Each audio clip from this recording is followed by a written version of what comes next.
We'll take an opening statement from Coach Norvell and then open it up to questions for the student athletes and Coach. Coach, congratulations. Yeah. Well, just first off, hats off to Cincinnati. I thought that was a phenomenal game. You look at our conference championship games over the years, you can always expect an incredible matchup. It was back and forth, two wonderful teams. You can see why they're both ranked in the top 20. But it was a great game. So proud of our players. We talked about it all week that we knew this was going to be a game that was going to come down to responses and how we responded to adversity, how we responded to success at times. But that's the character in the heart of these kids. And they've worked extremely hard since January to put ourselves in this position to be able to get to our third straight conference championship game and to find a way to be able to finish that on top was something I'll never forget. And these guys that are sitting on stage, all those guys that are sitting in that locker room, it's just a special group. And they love each other. They allow us to coach them. And, they've gotten better each and every day. And it's pretty remarkable. We'll take questions for Coach and the student athletes. Start in front here, Chris. Mike, obviously the last two championship games didn't go your way. I know that really kind of got you a little bit. What does it mean to finally get over the hump? It means everything. You learn from experiences in life, and to come up short. Last couple of years, this team, we came into the off season with a different mindset. I had to get better as a coach. We had to get better as a football team. Everybody took ownership of some of the outcomes that we had. But as you saw through the season, from the first game against Ole Miss to as we progressed through, having to overcome a setback there, against Temple, and these guys, they never blinked, never wavered. They just continued to get better and embrace the work and to be able to host a conference championship in front of our city and our fan base, and to be able to lift that trophy at the end. I'll never forget it.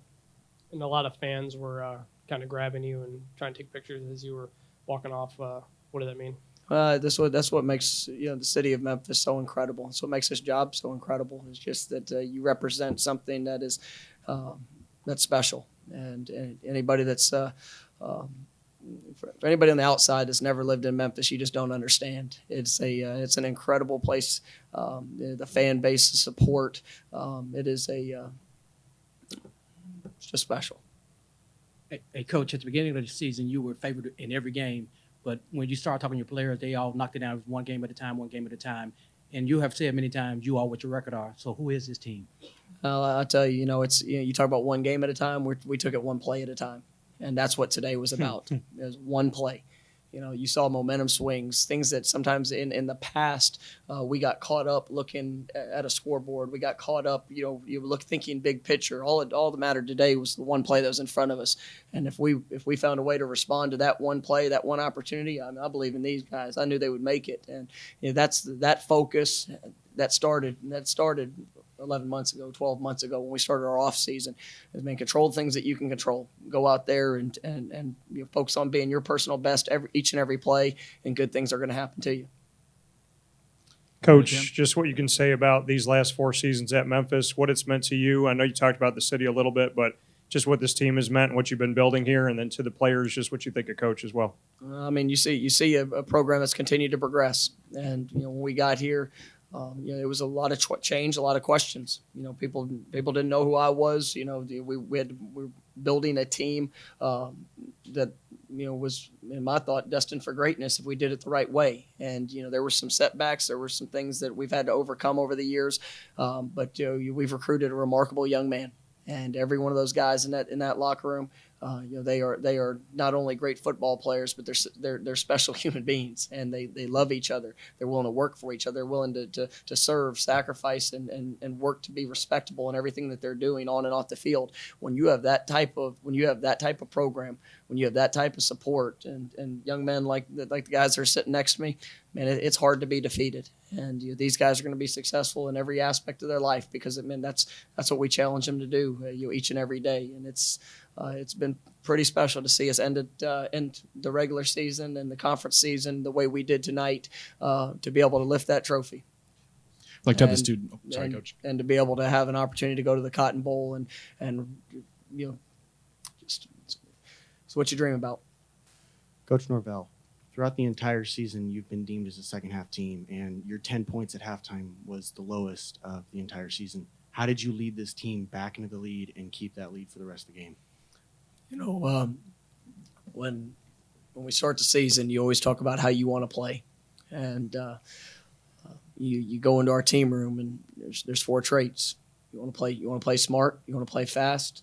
You want to play physical. But we wanted to be a team that played to finish, and that's something that was critical in everything that we did, from the winter workouts to when we got in fall camp to summer. You know, all the summer training. You can teach somebody how to do a drill. You can teach somebody how to run a route or to block somebody.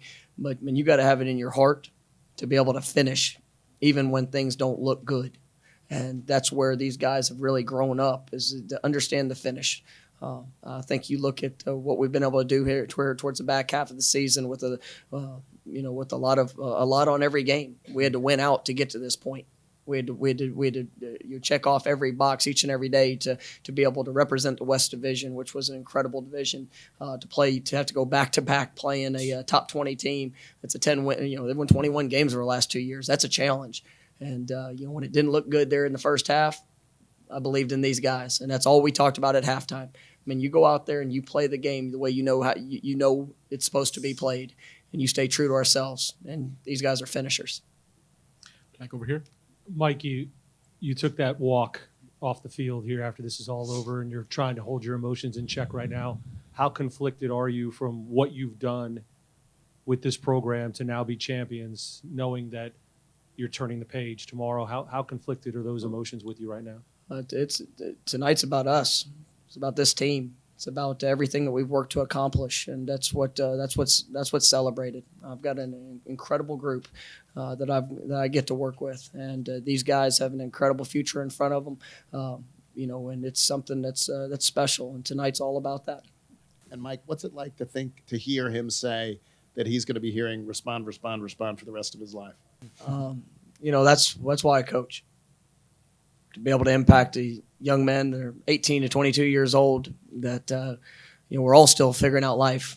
And at the end of the day, you take personal experience, you try to give these guys, let them live through experience. But then, how they build and grow from it is so critical. And to hear, these guys talk about what this program and the culture that's been established and the expectations, this is one of the toughest programs in the country to come play football, because they get challenged in every aspect, academically, socially. We try to make it as hard as possible, because in reality, that's life too. There's going to be things that don't go your way. There's going to be things that you have to overcome. But because these guys have put on this jersey and they've been through our program, to hear that being instilled in their hearts, that's why I do what I do. And these guys inspire me every day to be the best version of myself. And it's a daily focus. Mike, just to follow up on that for that last drive, you have third down, and they have no more timeouts left. You could have run the ball. You could have passed the ball. Just take me through that decision in that moment to call that screen to Antonio, what you were thinking there going for it. That's one of those challenging situations as a play caller. You can go to run the ball. We're at about the 5-yard line. We knew its safeties would be down. Everything would be stacked.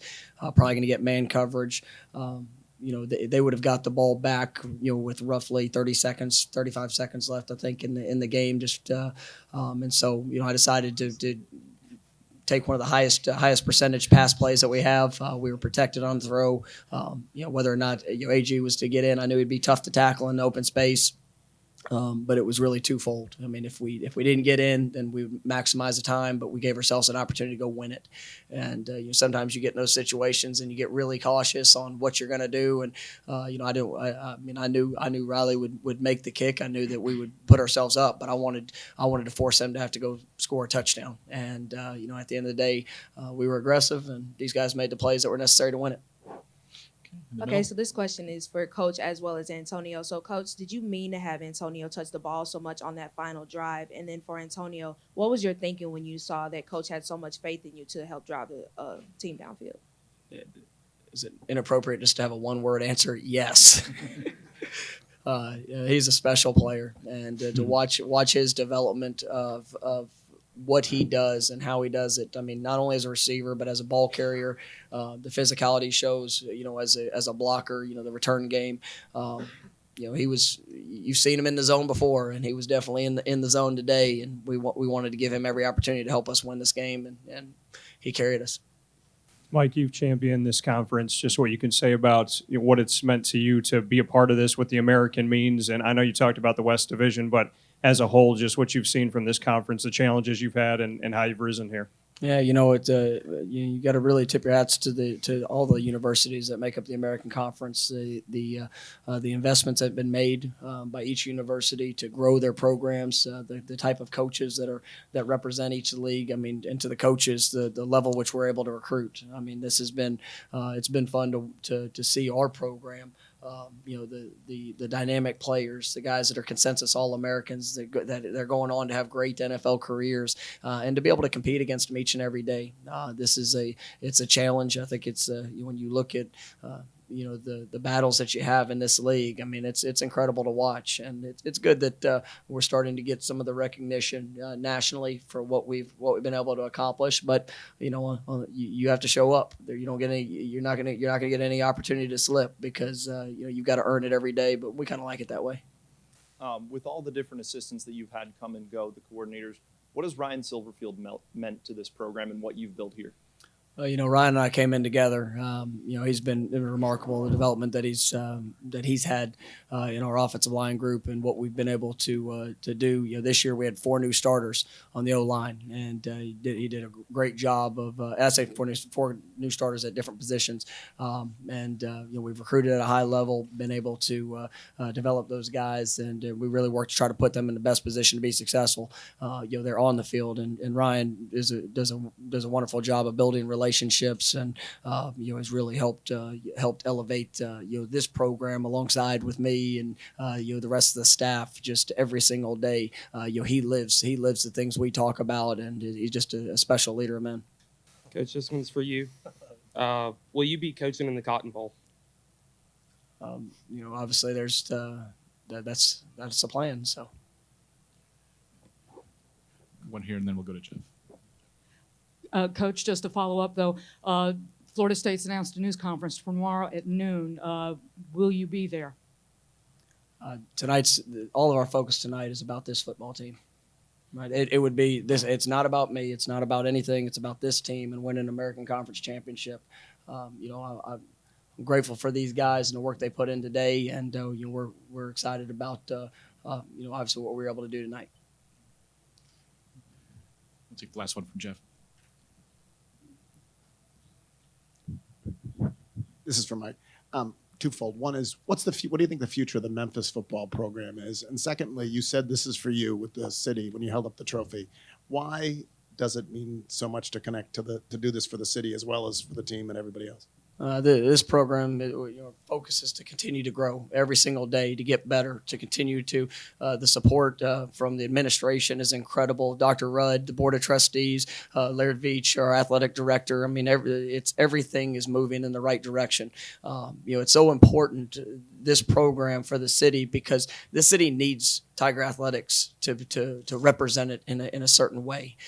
Memphis is progressing as an entire community. The support that we got throughout this year, to be able to host game day, and the crowd that was able to represent and showcase all the great things about Memphis, that was something that we remembered in our community's history forever. To walk out to that Liberty Bowl with 59,000 people that night on national broadcast. I mean, it's just there's a tremendous sense of pride in the city of Memphis because of so many great things. But this Tiger football program and basketball, all the athletic programs, we need to represent and really like I say, put on for our city. It's important, and that's something that we take a great deal of pride in, and we're going to continue to do that. Memphis, congratulations. Thank you. Best of luck. Thank you.